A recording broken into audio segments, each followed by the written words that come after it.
Welcome to genius coaching centre.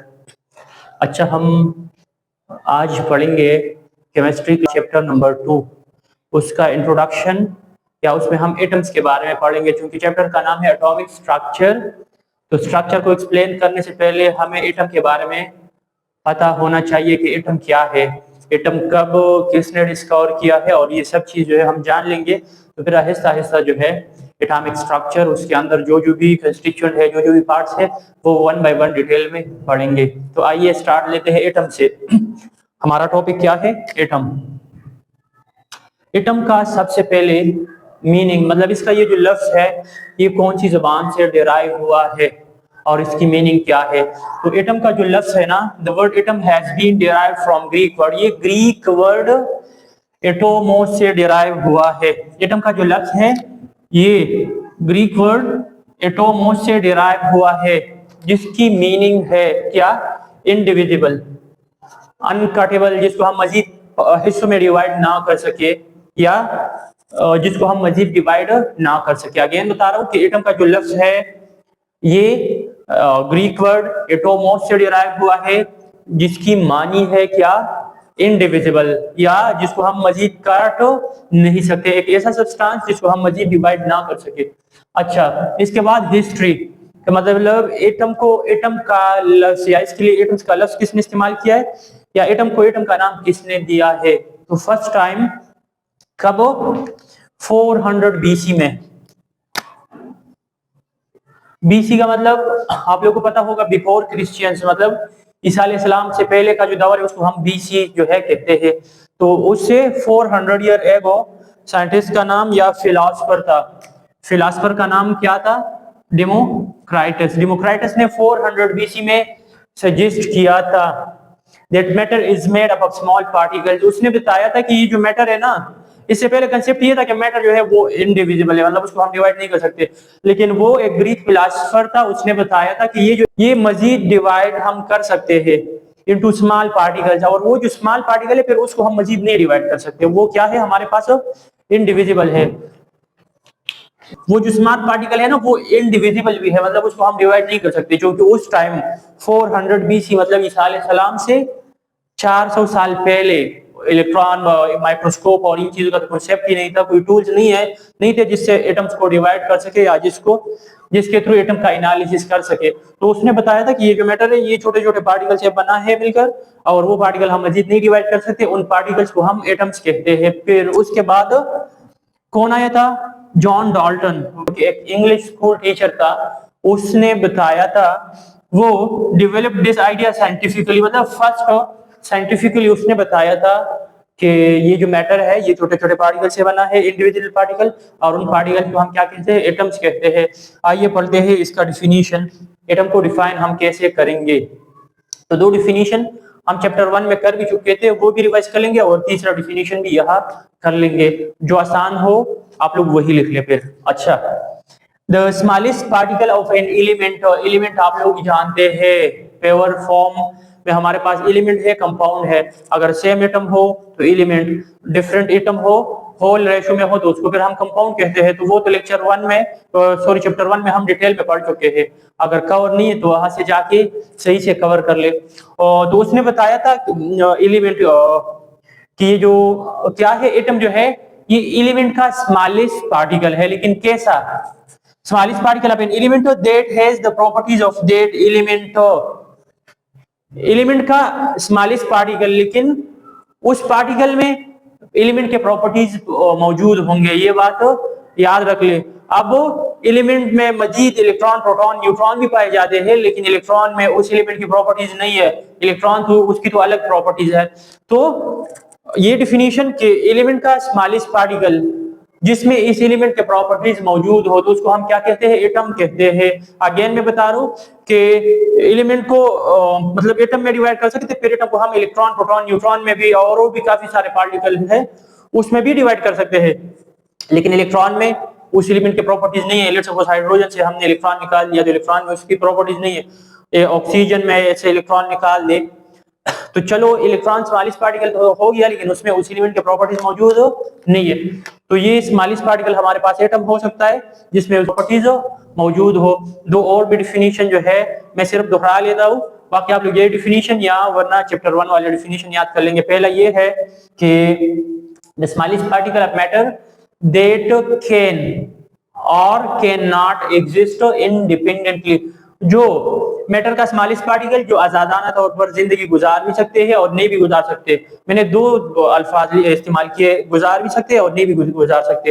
तो बाज ऐसे एटम्स भी है जो फ्रीली इन्वायरमेंट में जिंदगी गुजार सकते हैं, और बाज एलिमेंट्स ऐसे हैं कि वो फ्री जिंदगी नहीं गुजार सकते। ज्यादातर एलिमेंट नहीं गुजार सकते, ज्यादातर एटम्स फ्री जो है वो एग्जिस्ट नहीं कर सकते। तो ये दूसरा डिफिनीशन।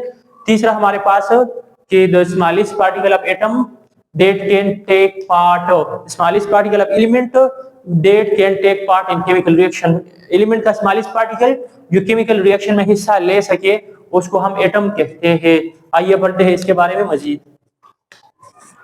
अच्छा, एटम के इंट्रोडक्शन या हिस्ट्री डिफिनीशन के बाद पढ़ते हैं थोड़ा बहुत डाल्टन एटॉमिक थ्योरी के बारे में। अक्सर शॉर्ट क्वेश्चन में आ भी जाते हैं कि what is Dalton atomic theory, और इसके या इसके पास्टुलेट या इसके इम्पोर्टेंस जो है ये क्या है, इसके मेरिट्स क्या है, और फिर इसके ड्रॉबैक्स या इसके डीमेरिट्स क्या है। तो हम आइए पढ़ते हैं इसके बारे में भी। Dalton atomic theory introduction. This theory was presented by English England से ताल्लुक रखने वाला एक स्कूल टीचर था जिसका नाम क्या था, जॉन डाल्टन। उसने कब 1803 है, 1800 वैसे जनरल लिखा हुआ है, बाद बुक में 1803 है, बाद में 1808 है। आप लोग सिंपल 1800 लिख ले आप लोगों कि उसने कब 1800 में जॉन डाल्टन ने जो है ये थ्योरी प्रेजेंट की है, जिसमें क्या है, first scientific theory to explain matter scientifically. ये फर्स्ट थ्योरी है डाल्टन की जो थ्योरी। इससे पहले काफी सारे लोगों ने बताया था कि मैटर जो है वो स्मॉल पार्टिकल से बना है, जिन पार्टिकल्स को हम एटम्स कहते हैं, लेकिन फर्स्ट टाइम इसने एक साइंटिफिक थ्योरी पेश की है और इसके पास जो है एविडेंस थे कुछ। Theory to explain scientifically and hence led the foundation of chemistry.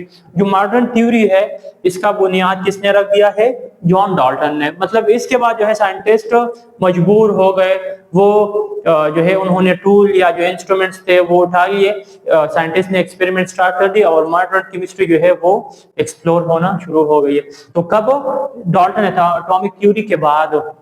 अच्छा, इसके पास्टुलेट या इसके मेरिट्स क्या है, तो सबसे पहला उसका जो पॉइंट है उसने बताया था, all matter are made of tiny particle. ये जो मैटर्स है जितने भी है यूनिवर्स में, कोई भी मैटर उठाएंगे ये है या कोई और चीज उठाएंगे तो ये जो है ये स्मॉल स्मॉल पार्टिकल से मिलकर बना है। उन पार्टिकल्स को हम क्या कहते हैं, एटम कहते हैं। तो उसने बताया है, उसका पहला पास्टुलेट या पहला मेन पॉइंट ये है कि हमारे पास मैटर जितने भी है वो स्मॉल स्मॉल पार्टिकल से मिलकर बनते हैं, उन पार्टिकल्स को हम एटम्स कहते हैं।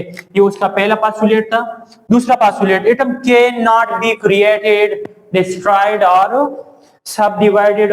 एटम को मजीद हम डिवाइड भी नहीं कर सकते, इसको हम क्रिएट भी नहीं कर सकते, इसको डिस्ट्रॉय भी नहीं कर सकते। हम केमिकल रिएक्शन कर सकते हैं लेकिन उसमें एटम को हम खुद से किसी एटम को जो है उसमें क्रिएट, उसमें ऐड नहीं कर सकते, उससे कोई एटम हम निकाल नहीं सकते। तो जितने भी केमिकल रिएक्शन है उसमें एटम जो है सिर्फ एक फॉर्म से एक दूसरे के साथ कंबाइन होकर कोई दूसरा सब्सटेंस बना लेते, कोई दूसरे टाइप का मैटर बना लेते। बाकी जो है एटम को हम डिस्ट्रॉय, क्रिएट या सब डिवाइड नहीं कर सकते किसी भी रिएक्शन में। तीसरा पास्टुलेट क्या है, atom of the same element are identical.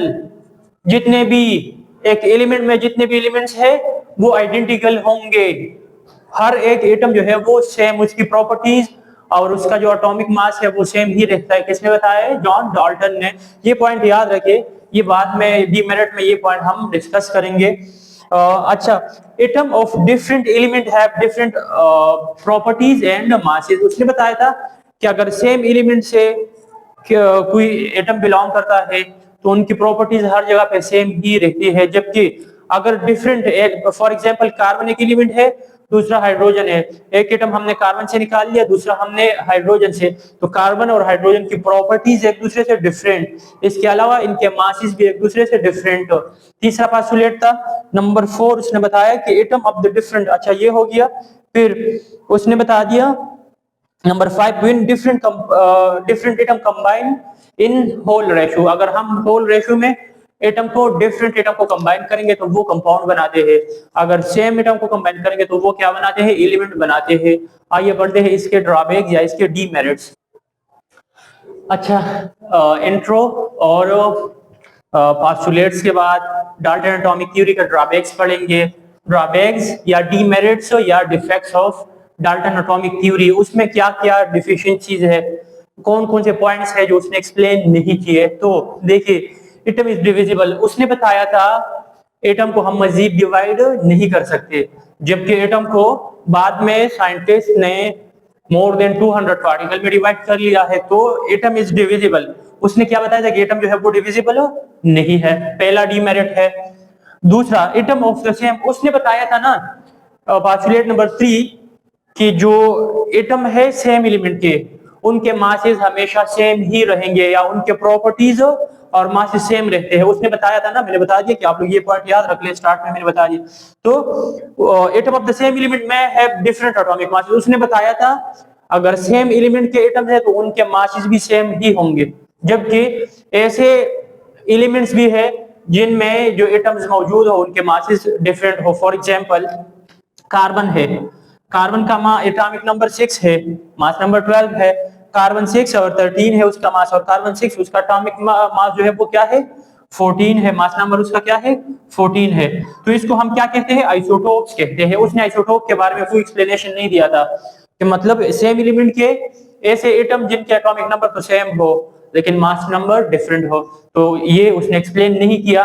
Number तीसरा, एटम ऑफ डिफरेंट एलिमेंट्स में हैव सेम मासेस, उसने बताया था अगर एक कार्बन है दूसरा नाइट्रोजन है तो उनके मासेस एक दूसरे से डिफरेंट और इनकी प्रॉपर्टीज भी डिफरेंट हो।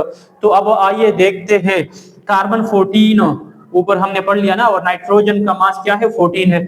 अब दोनों के एटॉमिक नंबर डिफरेंट है लेकिन मासेस क्या है, सेम है। उसने बताया था कि सेम नहीं हो सकता, लेकिन यहाँ पे तो हमारे पास काफी सारे एलिमेंट्स ऐसे मौजूद है जिनके एटम जो है वो उनके मासेस सेम रहते हैं। तो जब इस तरह हो जाए कि जब मास नंबर सेम हो और एटॉमिक नंबर डिफरेंट हो, इसको हम आइसोबार कहते हैं। तो आइसोबार के बारे में भी उसने कोई आइडिया, उसने कुछ भी नहीं बताया था। और जब इस तरह हो जाए कि एटॉमिक नंबर सेम हो और मासेस डिफरेंट हो जाए तो उसको आइसोटोप्स कहते हैं। नंबर आखिरी, अनएबल टू एक्सप्लेन बॉन्ड, और बॉन्ड फॉर्मेशन को उसने एक्सप्लेन नहीं किया, आयोनिक बॉन्ड, कोवेलेंट बॉन्ड और कोऑर्डिनेट, ये सब कुछ उसने एक्सप्लेन नहीं किया था। और उसके अलावा स्ट्रक्चर ऑफ द एटम या स्ट्रक्चर ऑफ, उसने एटम के स्ट्रक्चर को भी एक्सप्लेन नहीं किया, इलेक्ट्रॉन, प्रोटॉन, न्यूट्रॉन, क्योंकि उसने बताया था कि एटम डिविजिबल ही नहीं है। जब नहीं है तो फिर मजीद उसका स्ट्रक्चर जो है वो कैसे एक्सप्लेन करेंगे। मिलते हैं अगली वीडियो में नेक्स्ट टॉपिक में इंशाल्लाह।